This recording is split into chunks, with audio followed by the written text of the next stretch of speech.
اللهم صل على محمد طب القلوب ودوائها وعافية الأجساد وشفائها ونور الأبصار وجلائها وعلى آله وصحبه وبارك وسلم. And then you wage war on Dajjal's behalf. You're waging the war for him and you don't even know. And you're going to liberate Libya. And we have some from Libya here today. And when you liberate Libya and you're beating the drums, you fool. And my language is deliberately harsh. You fool. What you have done is given Libya to NATO. And NATO now controls Libya because of you fool. And that's the softest language I can find for them. And they're doing the same thing in Syria. And you will announce that he is killing his own people. The Syrian government is killing its own people. Oh, I see. Wonderful statement, Mr. President. But have you been sleeping, Mr. President? Has it been a very sound sleep? Are you not aware that this country and that country and that country, which are allies of the Zionists, are training and arming and financing armed men to enter into Syria, to wage bloody insurrection and to commit atrocious acts of terrorism? Are you not aware of that? And what is the government supposed to do? Put a red carpet to welcome them? And when the government intends to defend itself against armed insurrection, foreign armed insurrection, Mr. President, are you going to condemn that government? I hope the same thing happens to your country one day. If you don't have the know, you would not know, for example, that a loan from the IMF at 1.5% interest is still riba. So you will send to Al-Azhar University for a fatwa. They have eyes and yet do not see. This is how important is this methodology. Islam to Iman to Ihsan. And then in question you will find what are the signs of the last day. And two are given. One is that you will find the naked barefooted shepherds competing with each other in the construction of high-rise buildings. That's easy to see. That's plain as clear. That's all there in the open. You don't even need spectacles for that. Okay? What's the second one? And tell you that Anakarum, that the slave woman will give birth to her mistress. Two different signs. Not by accident. These two different signs are given to teach us about methodology. That there are some signs of Akhirul Zaman which are plain and clear. And there are other signs of Akhirul Zaman which have to be interpreted. And you need a methodology of interpretation. This is the best way to begin the subject, to introduce your audience, provided of course that you get the skill of a storyteller. So that's the hadith with which we will begin the subject of Ilmu Akhirul Zaman. We then turn now to methodology.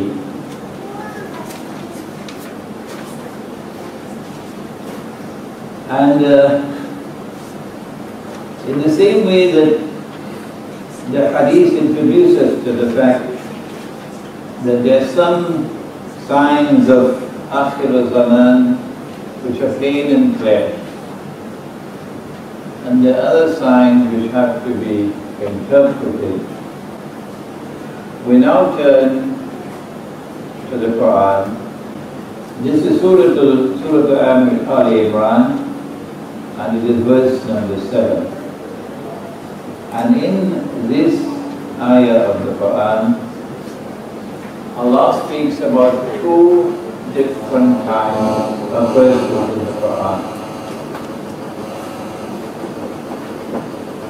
confirming what we just said about those two signs of the last day: the lofty tall buildings and the slave woman giving birth to her mistress. The second one is difficult, very difficult, and you need a proper methodology to be able to penetrate number two. Not easy.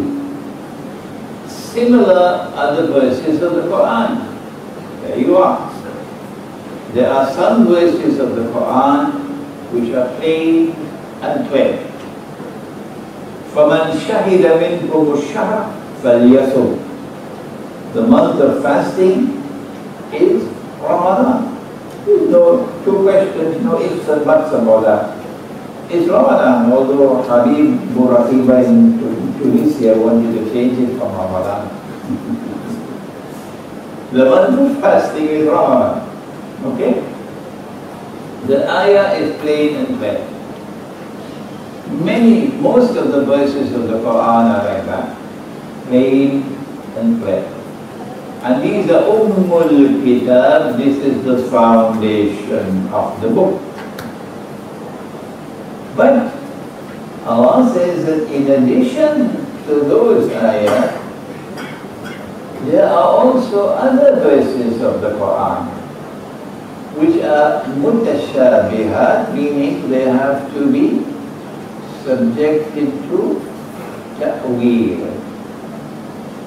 They have to be interpreted.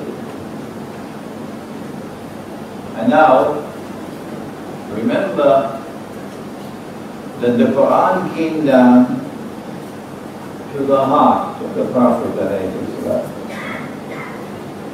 He then spoke the words of the Quran, and the scribes would record what he spoke. And after they had recorded it, he didn't say, "Show me what you've written, let me check it out." Fine. He could read. Yeah. So he asked them to read what they had written. And then he confirmed what they had written was correct. So, listen carefully. The punctuation did not come from above. We put in the punctuation. The i'rab did not come from above. We put in the fatha and kasra and dhamma. And sometimes the same word with identical spelling, the same spelling, the same word, the same spelling can be pronounced differently with two different meanings. Alright? So be careful. Mutashabihat are those verses of the Quran which have to be subjected to ta'weel. Ta'weel means interpretation. Now, the verse goes on to say that only Allah knows the interpretation. Full stop. And those who are firmly grounded in knowledge, next sentence, they say, everything is from Allah, we have faith in it. My teacher of blessed memory, Maulana Dr. Muhammad Abdul Rahman Ansari, Rahimahullah, responded to say, well, in that case, Here is Allah subhanahu wa ta'ala appointing Nabi Muhammad alayhi salatu wasalam to teach the Quran. وَيُعَلِّمُهُمُ الْكِتَابِ. He's the teacher. And the teacher does not know the meaning of the second set of verses. The teacher only knows the meaning of the ayat which are muhkam, plain and clear. And the teacher does not know the meaning of all the verses of the Quran which are mutashabihah. It doesn't make sense. Why should Allah send down a book and one part of the book only He knows the meaning? It does not make sense. Something is wrong with the punctuation. And so my teacher, Maulana Badur Rahman Ansari, says, I reject that punctuation. The punctuation did not come from Allah. It's a human word. And the meaning of the verse is that only Allah, and in addition to Allah, those who are firmly grounded in knowledge, only they know the interpretation of the verse. Why do those who are firmly, before we speak about them, Allah warns that these verses which are mutashabihat are going to be used by those who are bent on sowing the seeds of confusion and of misguidance. So beware of them.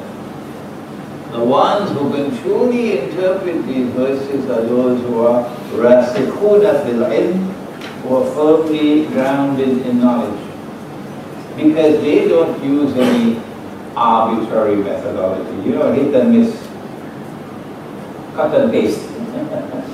No, they use a specific methodology.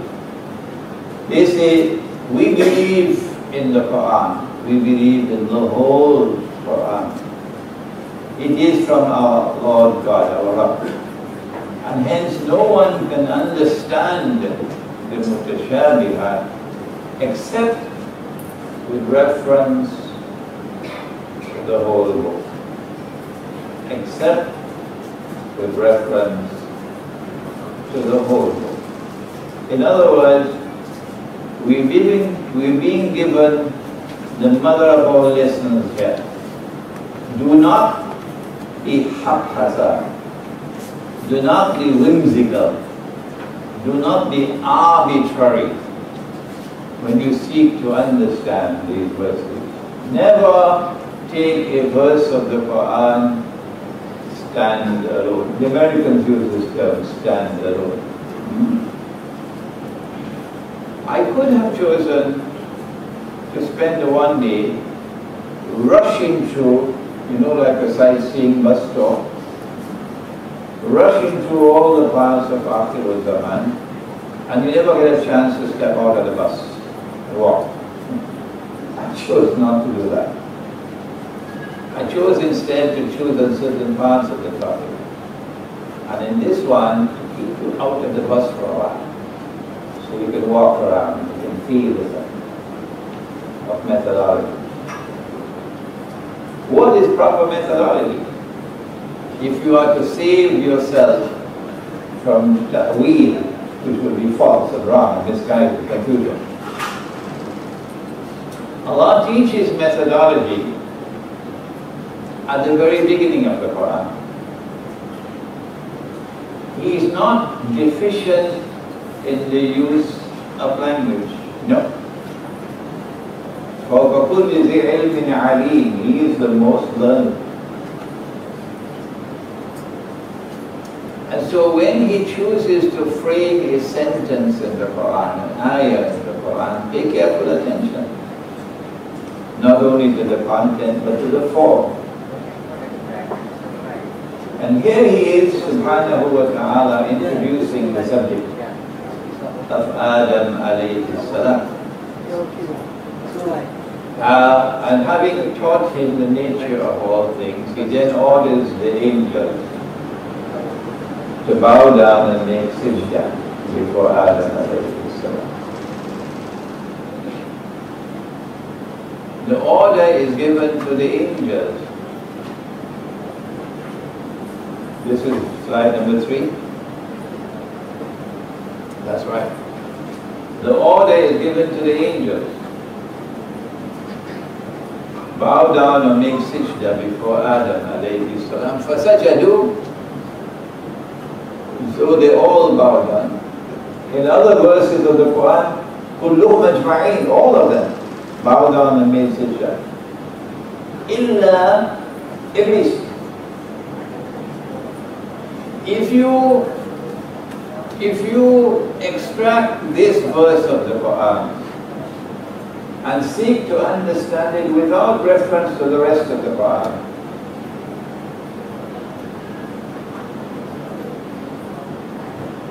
you cannot escape from the logical conclusion that Iblis was an angel. Logically, you will have to conclude that Iblis was an angel. And having done this cut and paste piece of scholarship, you then announce on something called Facebook. I don't know whether you know what it is. I've never visited yet, but I'm hearing about it, something called Facebook. And you announce to the public, Iblis was an angel. Turn the Quran. Oh, wait a minute. Allah is teaching you a lesson. You dumb. If you were to go to the rest of the Quran, which is proper methodology, you cannot understand the part without reference to the whole. You will find where, here is Surah Al-Nahl, verse number 50, that angels have no choice. No. When an angel is given a command, an angel must obey. So if you ask your wife to do something and she says she's not going to do it, she's not an angel.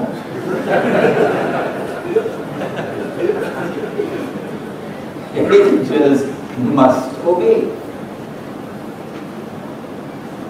وَيَفْعَلُونَ مَا يُؤْمَرُونَ. They do what they have been ordered to do. If you had studied that verse of the Quran, you would then have understood, oh wait a minute, he disobeyed. So he could not have been an angel. And I've made a fool of myself with my inadequate methodology. And I've declared on Facebook, he's an angel. And now my face is red with embarrassment.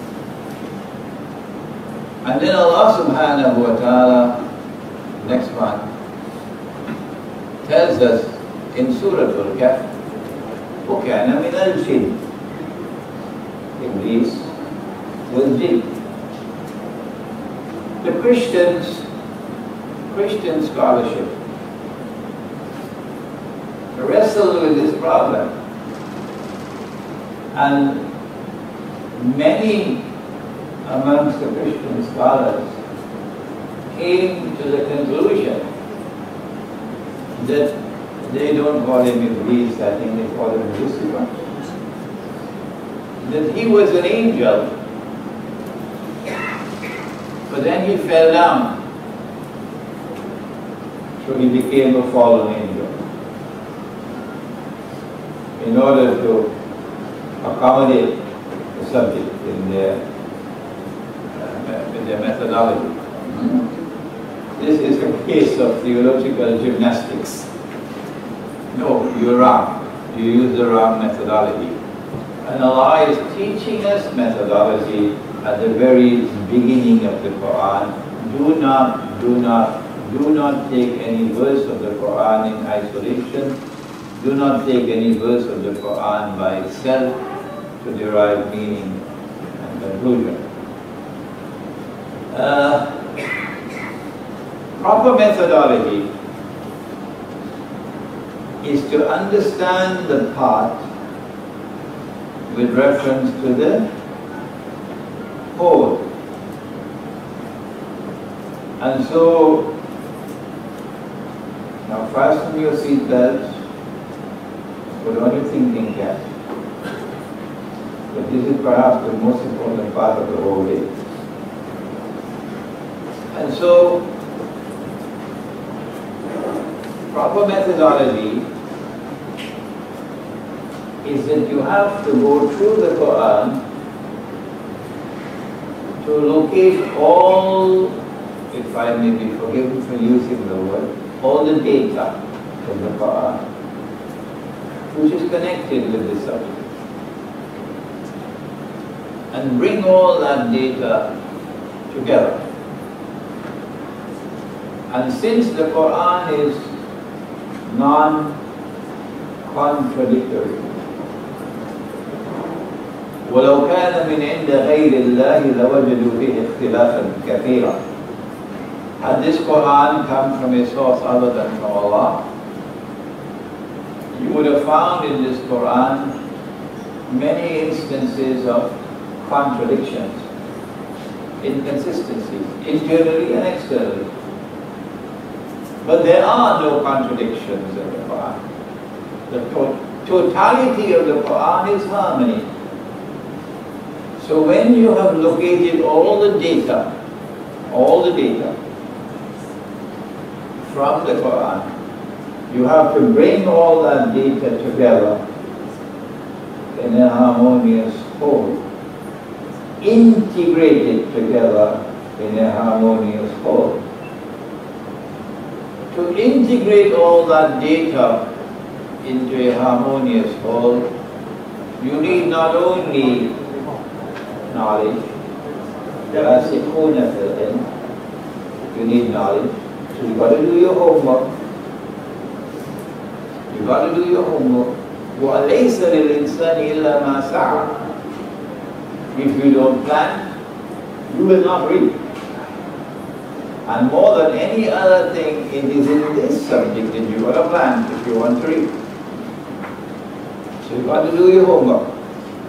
To seek to integrate all that data from the Quran into a whole which will be a harmonious whole, with no inconsistencies, no contradiction, and that is not an easy task. So don't attempt to run when you do not even as yet know how to read. Be careful. But in addition to that, as every scientist would tell you, all the major discoveries of science are like this. You need something more than the rational effort. Something more than the cerebral effort. You need something called insight. And our chairman is the one who introduced you to insight. This is the third insight. And in this case, spiritual insight. And so the importance of the spiritual quest in Islam. The people who have distinguished themselves all through our history in the pursuit of the spiritual quest chose, I wish they had not done it, chose to give to their discipline the name of tasawwuf or Sufism.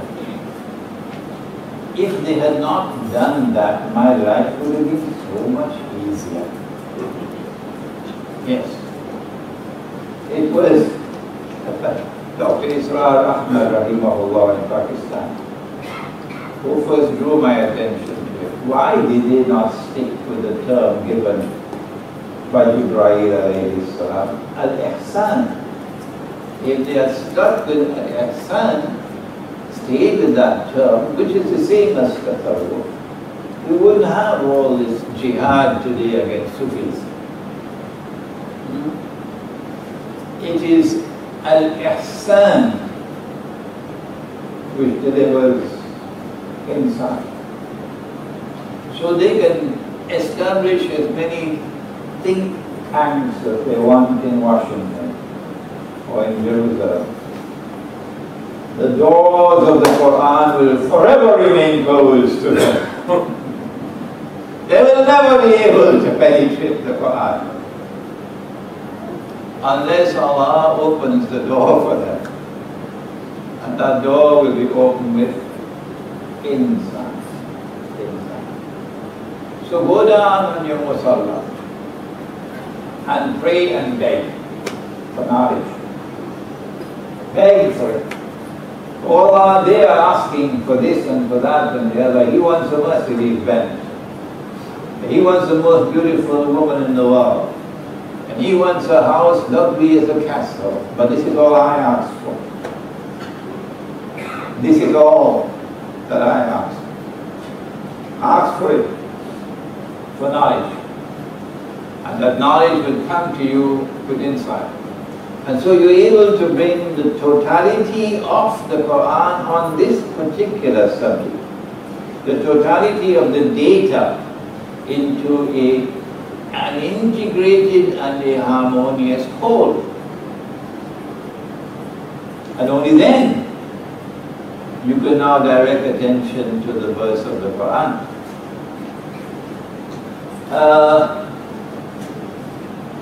Let me see, I think maybe I can do it, we still have some time. Here's an example. I was invited by the Methodist Church in the United States to address a gathering of Methodist ministers from the United States, Canada, and from other parts of the world. Some came from the Arab world. And there were 200 of them in this hall in upstate New York. And I'm invited to address them. I'm probably the only Muslim in the whole hall. And after I gave my talk, they're very polite people, the Americans, ripple of applause and so on. Then one elderly minister held up the Quran in his hand. Yusuf Ali. And incidentally, I forgot to mention, I got Yusuf Ali and I got Muhammad Asad, the two most famous translations in English. And I got them from the publishers at the maximum discount, 30% maximum discount, and I'm passing them on to you at that discount. Okay, so if you want, you can get these copies as soon as you have the first plate. If you don't want to buy them, you can still use them and then put them back, but don't soil them.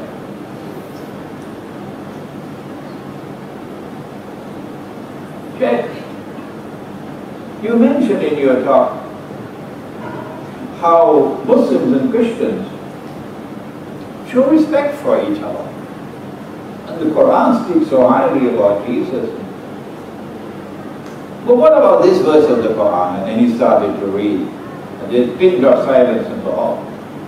O you who have faith, do not take the Jews, do not take the Christians as your friends and allies. They're friends and allies of each other. I didn't know how to answer. I didn't know how to answer. I was fishing. And I gave an answer which didn't convince them. The 200 ministers said. Because I had not as yet applied proper methodology. It is when I applied proper methodology that I suddenly found that there was far more to this verse than you could find in the Tafsir, where they are directing attention to Christians at that time and Jews at that time, this tribe and that tribe and the other tribe.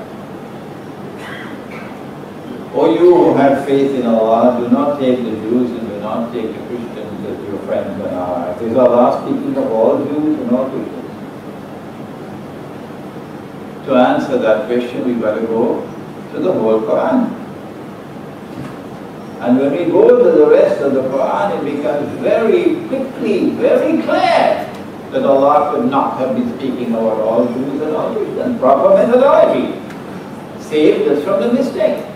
Proper methodology. We don't have the time to take you through all those verses.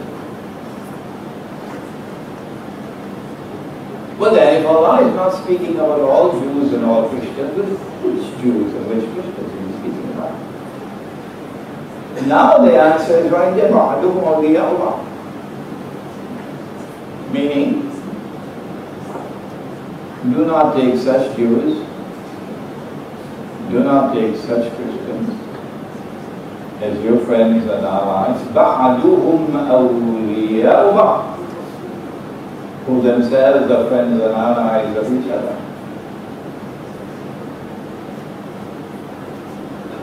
In other words, the Quran is anticipating a moment in time which is to come, when a Jewish-Christian alliance is going to be established. That Jewish-Christian alliance never came into being in Eastern Christianity. No. What used to be Byzantium, what the Quran refers to as Rome, غُلِبَتِ الرُّوم. That Jewish-Christian alliance came into being from Western Christianity, not Eastern Christianity. And that Jewish-Christian alliance gave us Zionism, Christian Zionists and Jewish Zionists. And the military arm of that Christian-Jewish alliance is NATO. The fools in Libya, the absolute fools in Libya, didn't know this verse of the Quran. When they entered in alliance with NATO, their argument was, we can take help from anywhere in the world, even from Satan, to achieve our objectives. And they didn't make an alliance with Satan. And look where they ended up.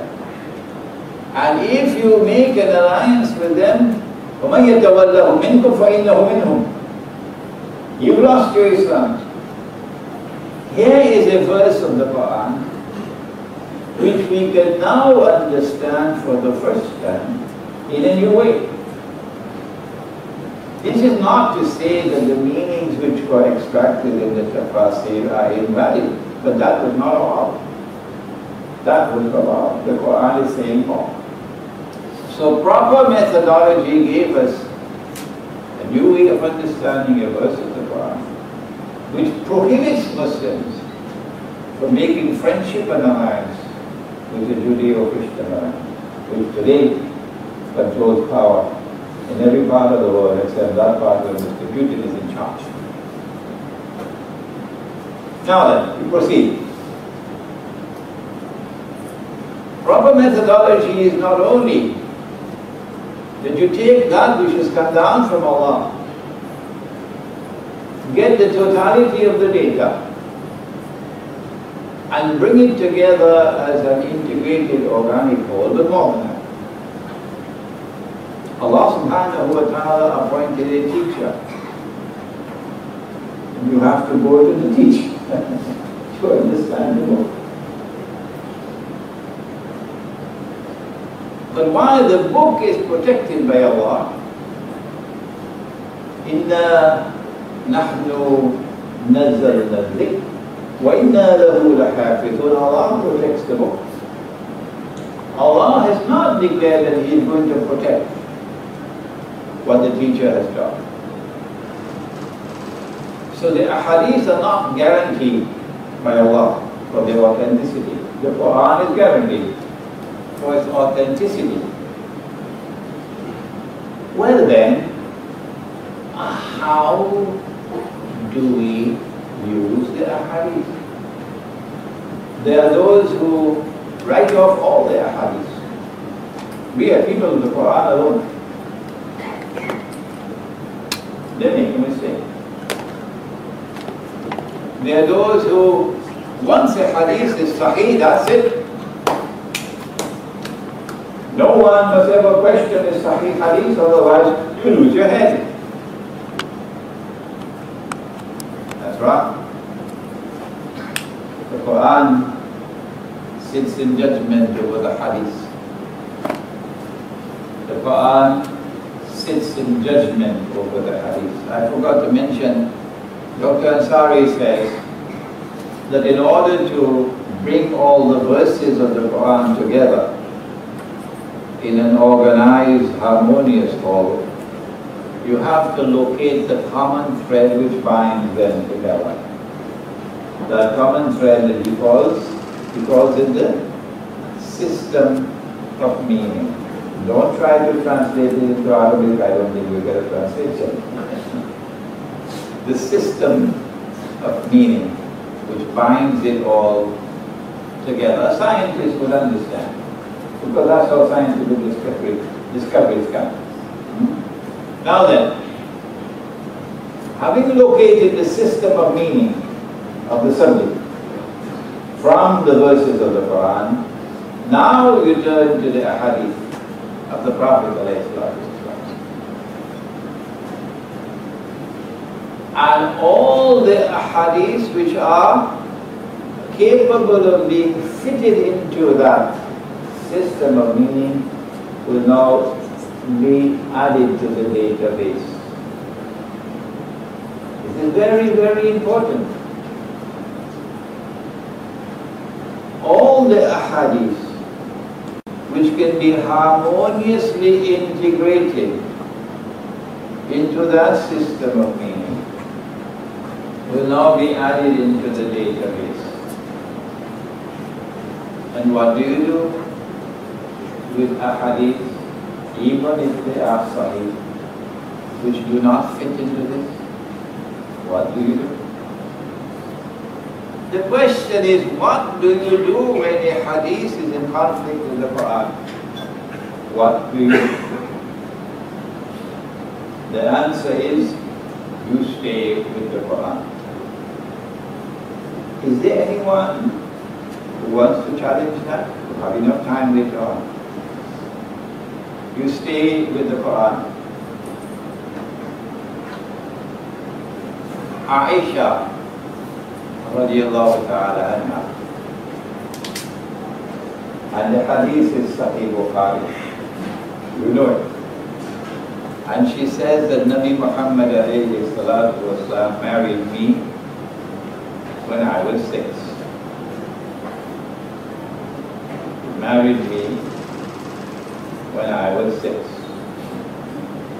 I don't know about your part of the world, but in Trinidad, where Sheikh and I come from, when you marry a girl, you can take her home. Once you marry her, you can take her home. She's yours. And more than that, you can close the doors. You can close the windows. And if anyone wants to come inside of the home to take a look, you can then get out. There's private property here. So you can marry a 6-year-old girl and take her home. Close the door, close the windows. The Prophet ﷺ married me when I was 6 and consummated the marriage when I was 9.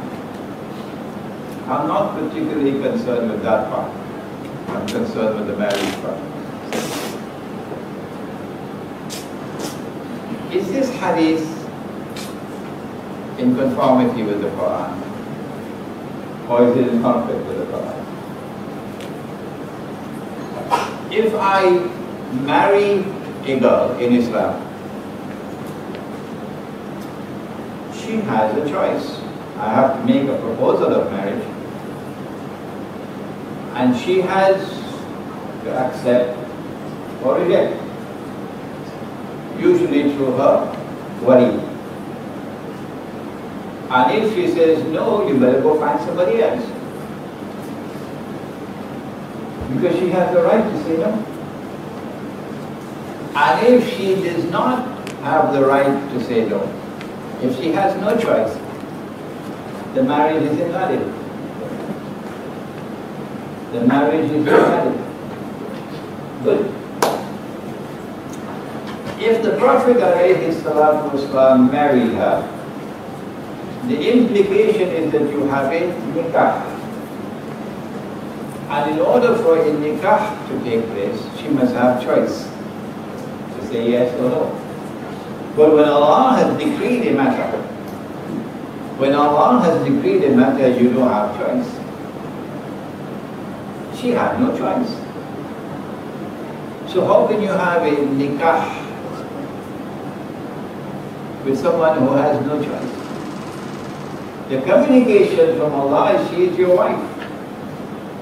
Allah has already chosen her as your wife. Implicit in this statement is the marriage is already taking place to Allah. If she is already divinely married to you, how can you have a marriage ceremony here? Once Allah has married you to her, there is no marriage ceremony here. So there is a deficiency of language here. Instead of saying, he married me when I was 6, it should have said, Allah married us. Not he married me, Allah married us. Okay? Once you notice this deficiency in language, it should have been Allah married us, not he married us. You now are alerted to this hadith. Now, marriage means that you have lawful sexual relations. Once you're married, you have lawful sexual relations. Is it permissible to have lawful sexual relations with a girl when she's 6? When she's not as yet reached the age of puberty? When she's not as yet become a woman? Is it permissible for us to have sexual relations with a girl before she becomes a woman? Is that permissible? Yes or no? If you say yes, you're going to have to give us proof from Allah's book. I have avoided in my public lectures this part of the subject. But since we are a small gathering today, I'll give you a verse of the Quran. Allah speaks in the Quran and says about your woman, excuse me,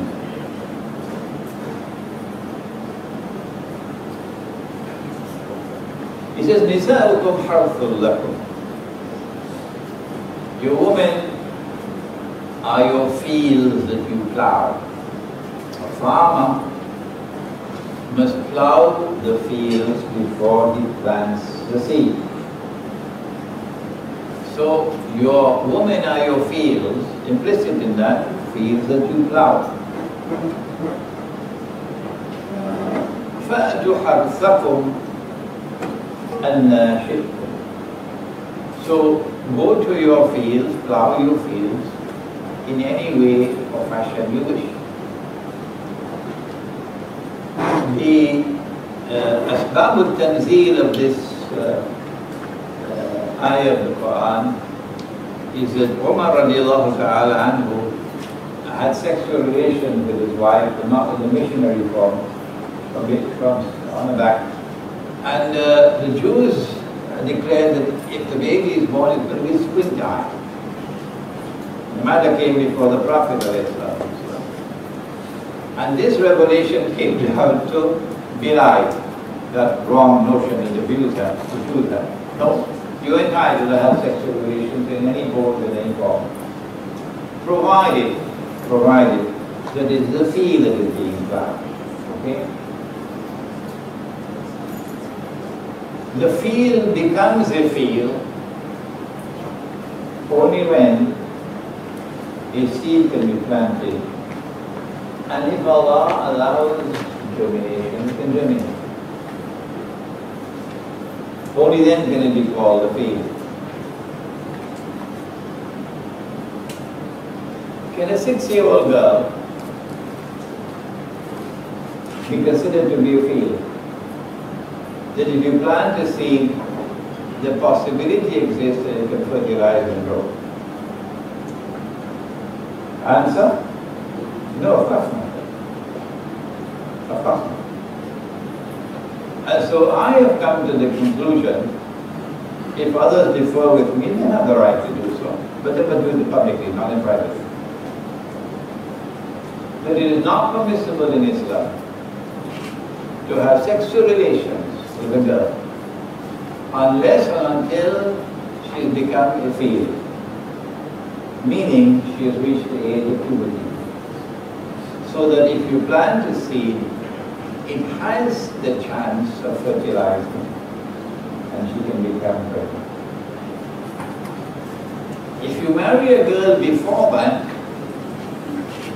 and you're not allowed to have sexual relations with her, but you are allowed to take her home, are we going to have to install cameras in the home? To ensure you don't do anything with her? Doesn't make sense to me. I know that the Australian government has great concerns about Australian citizens who are pedophiles. I'm not bad talking Australia, I'm talking about the Australian government. If we say that women are allowed, you can marry a girl at age 6 in Islam, every Australian pedophile won't become Muslim.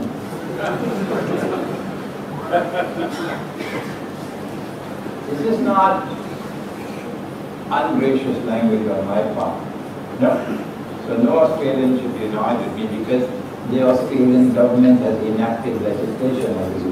We have some Australians here. Yeah. So have they enacted legislation? I believe they have enacted legislation now that you can be prosecuted in Australia. If you go to Indonesia, for example, and do such a thing, you come back home, they can prosecute you in Australia. And so I have come to the conclusion that this hadith is in conflict with the Quran. And so if a case comes before the Sharia court in Egypt, what should the Sharia court do? Here is an Egyptian couple with a 6-year-old daughter. And here's a man who is 55 years old, and choose a particularly ugly looking man. Not like Dr. Umar's wife, his wife makes him look very handsome. And my wife is also doing a good job. So you choose an ugly looking 55-year-old, and you have CNN and Al Jazeera there, so captain, and the mother comes before the Egyptian Sharia court. What is the court to do? If you adopt the proper methodology, you would throw out the case. Because this hadith is in conflict with the Quran.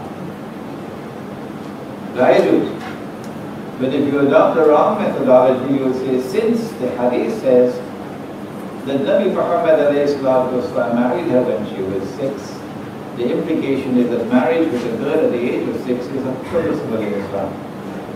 And when that marriage takes place, and CNN and Al Jazeera capture it, it's going to be repeated over and over again on every television station in the world. And we're going to become the laughing stock of the world. I met with Dr. Muhammad Mahathir, the former Prime Minister of Israel, maybe 2 months ago.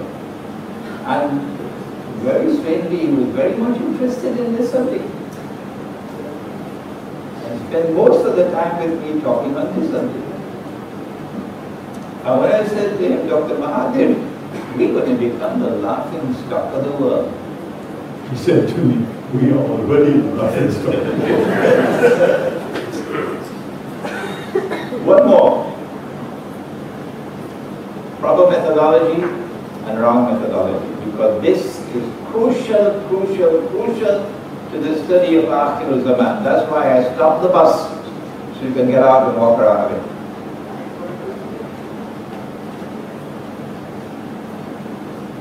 The Quran sits in judgment over the Hadith. Proper methodology. The Hadith, even Sahih Hadith, do not have the same status as the Quran. Proper methodology. If you do not hold on to this, you cannot handle Akhir Zaman. Because I'm warning you, there are fabricated ahadith planted there. And you're going to step on a time bomb. So you will need proper methodology to be able to handle Akhir Zaman.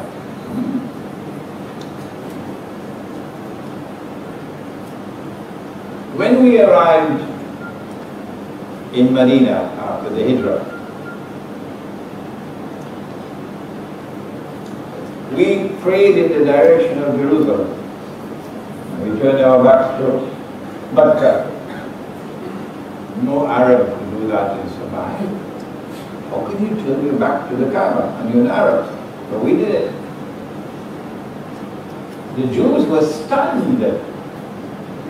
They knew that the Prophet was coming to Medina. That's why they were there in Medina. Come on, Rabbi, don't hide it. That's why you were there. And here he is. But he's not a Jew. He's an Arab. And that's stunned them. He is facing Jerusalem and performing his salah. There's evidence as dazzling as the sunshine. This man must be a prophet of Allah. He did more than that. He fasted with the Jews on the days when they fasted and in accordance with the law of fasting in the Torah. No Arab ever fasted like that. From sunset to sunset, no food. That's difficult. From sunset to sunset, no drink. That's difficult. And from sunset to sunset, no wine. That's impossible. Or we fasted like that. When we fasted like that with the Jews on the days when they fasted in accordance with the law of fasting, here's evidence as dazzling as the sunshine. This man could not have been other than a prophet of Allah. So then they made a plan. They made a plan to fix him up. They brought two people who had confessed to zina. O Muhammad alayhi salatu wasalam, you judge the case. He asked, what do you do? They were stunned. They didn't expect that. Oh, we make their faces black and we beat them. Is this the law in your book? Bring your book. Now they're beginning to perspire. Because the plan is, I think it's an Australian word, backfiring. Boomerang. So they brought the Torah. And someone is appointed to recite. And when he came to the verse of Rajab, he put his finger on it. Abdullah bin Salam was their rabbi, taking the Shahada. And he was standing there, he said, raise your finger. Now read. I know you'd like to see this video one day. So he had to recite. Here's the verse of Rajab. In the Torah, the punishment for zina, whether you're married or unmarried, is same law, is Rajab, stoning to death.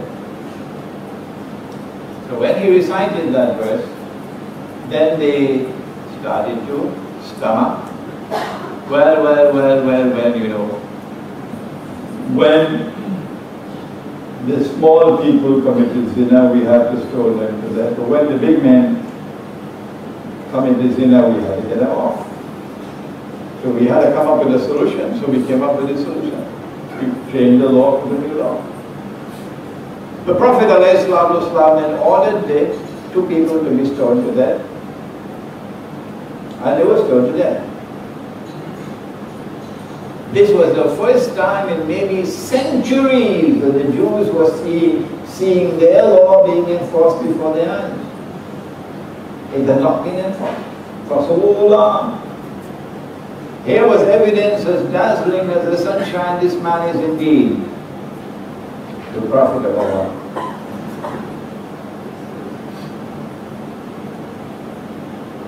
Allah is waiting. Will you accept it? Yes or no? In the next session, we'll come to this part of the subject. Then they decided to conspire to destroy Islam. And when the evidence was there, plain and clear, so it could be shown to them on Judgment Day, then Allah shut the door to mercy to them. This is the next session. He did a number of things. In the Quran, Allah speaks about it as nasakh, abrogation, cancellation. Number one, he changed the Qibla. When he changed the Qibla, he didn't do it part-time, you know. Monday, Tuesday, Wednesday, that Qibla, Thursday, Friday, Saturday, Sunday, this Qibla. No. The old Qibla is now cancelled, abrogated, finished. Replaced completely and totally by a new Qibla. The old Qibla was Jerusalem. New Qibla is not Washington. New Qibla is Mecca. The old law of fasting is now cancelled, abrogated. Replaced with a new law of fasting. And we like the new law of fasting. Because dawn to sunset. No food, no drink. And during the night we can go to our wives. So there are smiles in Medina with this new law of fasting. But then, a third naskh. It's there in the Quran. The Quran says one thing, but the Hadith says another. The Quran says that the new law of fasting is a public flogging. The old law is mansukh. Mansukh is not an Arab fellow with a shop here in KL. Mansukh means cancelled, abrogated. The old law is mansukh. It's replaced with a new law. The old law is rajam, stoning to death. The new law is a public flogging. I was in the classroom of tafsir. Maulana Zafrullah was teaching, and he was a very old man, and sometimes he used to fall asleep and sometimes I used to fall asleep. But this day I woke up suddenly because he's reading with Surah An-Nur, and he says there used to be this verse in the Quran. He's quoting hadith. Umar radiallahu ta'ala is responding. The people are going to say there used to be the verse of Rajam in the Quran, but we no longer see it there. People will say there used to be this verse of Rajam in the Quran, we no longer see it. So let me explain to you. So I said, one, there used to be a verse in the Quran, no longer dropped out.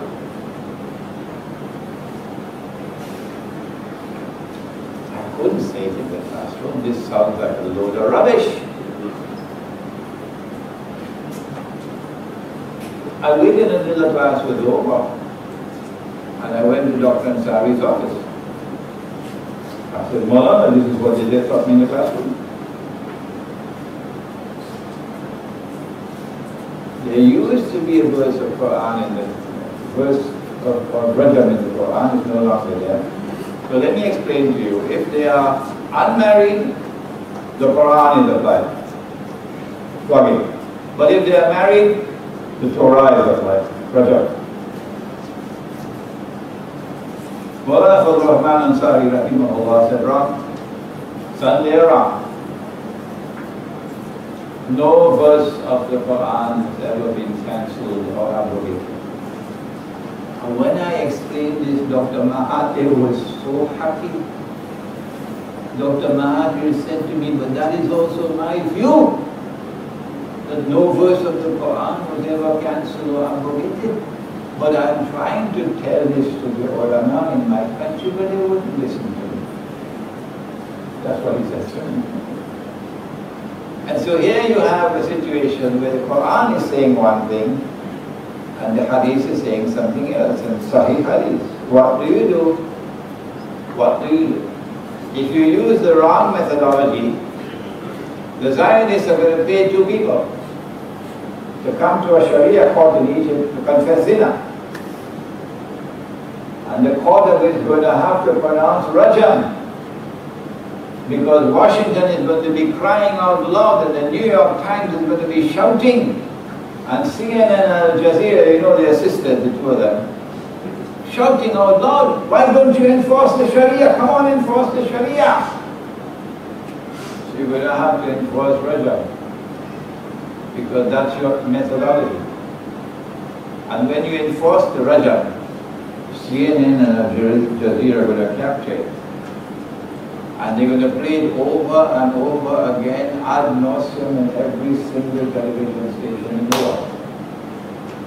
And you're going to be more than the laughing stock of the world. Mankind is going to scorn you. Mankind is going to look down upon you. And Israel is going to reap tremendous dividends, publicity against Islam. Here is the matter of methodology. No verse of the Quran has been cancelled, none. No verse of the Quran has been abrogated, none. Cancellation and abrogation refers to previous revelations in the previous books, some of which have now been abrogated and replaced with new revelation in the Quran. This brings us to the end of session 1. What I have done is to take you out of the touring bus so we can walk around and feel the sun, feel the earth, on the subject of how important is the subject of Akhirullah. Why did Allah send him, Jibreel alayhi salam? Why? As a human being, in this dramatic way. Why? Obviously, it was close to the end of the life of the Prophet alayhi salam. If you do the research, you might be able to convincingly declare that this event took place after the farewell pilgrimage and the Prophet ﷺ returned to Medina. And he now has about 81 days left in his life before he died. We know that this took place late in his life because when the question was asked, what is Islam? He answered one of the things that constitute Islam is Hajj. And he could not have included Hajj until Fath Makkah. Okay? So why did Allah subhanahu wa ta'ala send Jibreel alayhi salam in this dramatic way? Why these 5 questions? Why this focus on the Sa'ah and the Alamat to Sa'ah? Why is it that 2 of the signs are given but they are so different from each other? One is plain and clear, Mubin. The other one, you can't touch it without ta'weel, interpretation. And then the Quran itself tells us, the verses of the Quran are like that.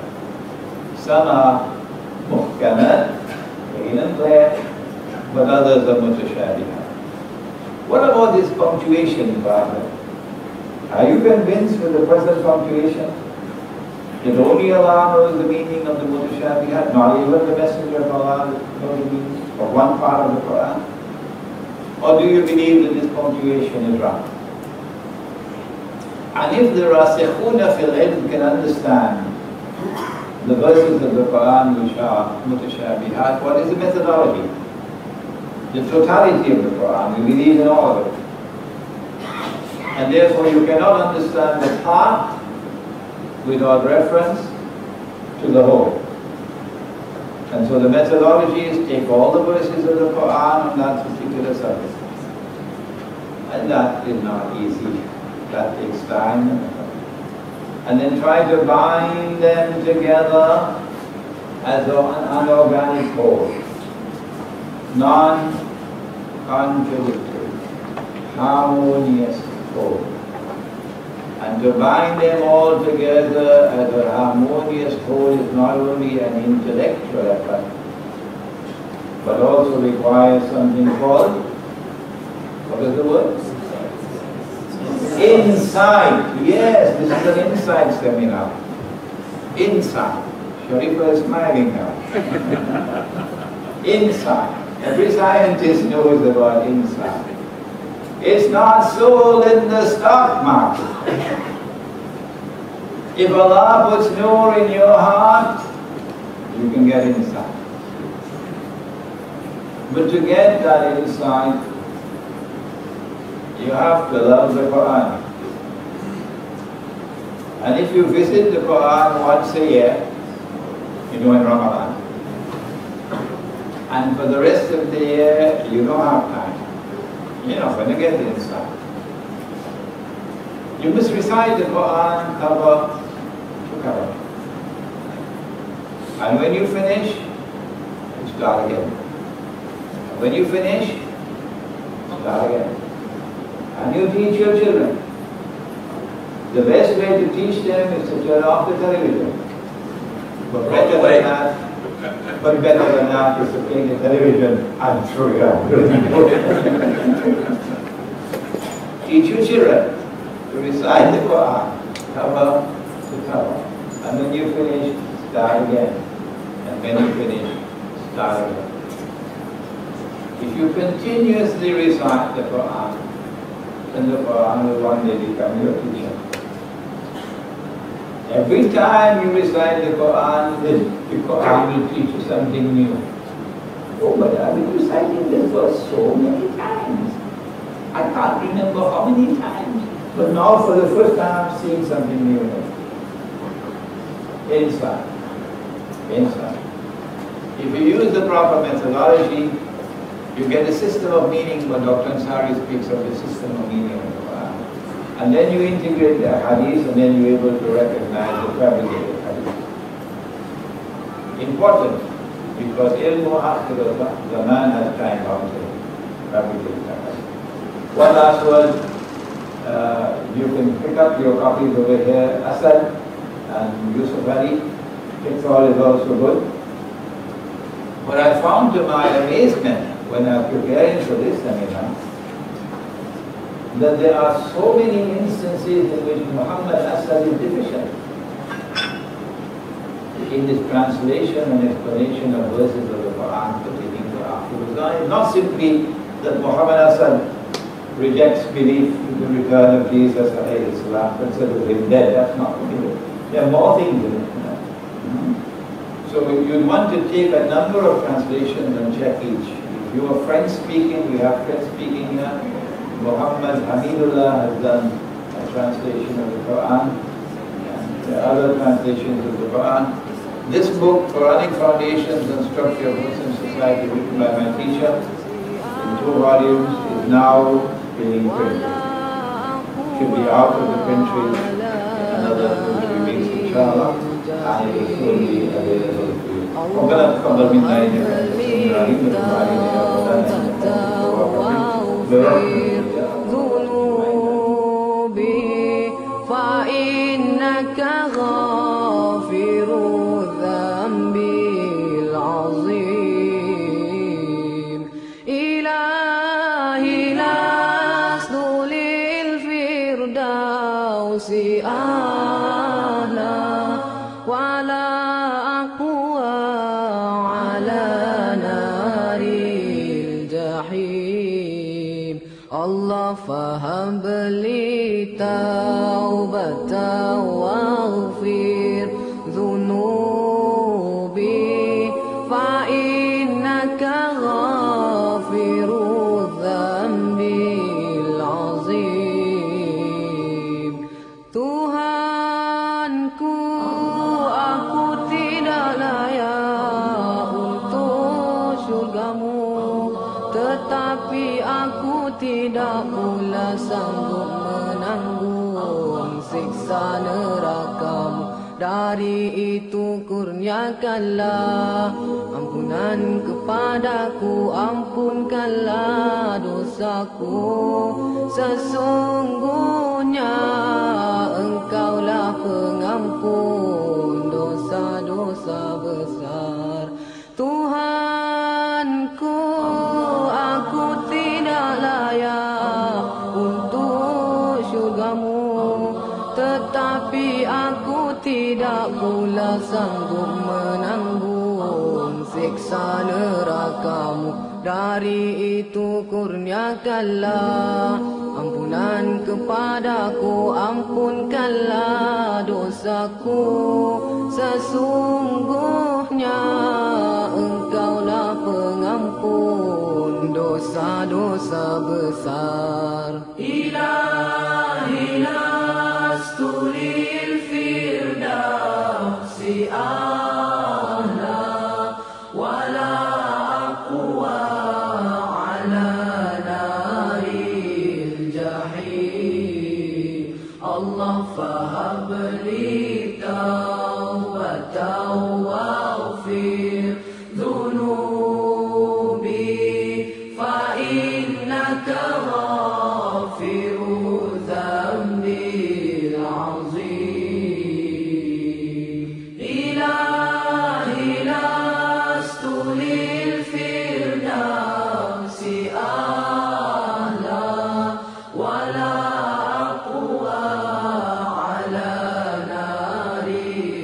جحيم الله فهب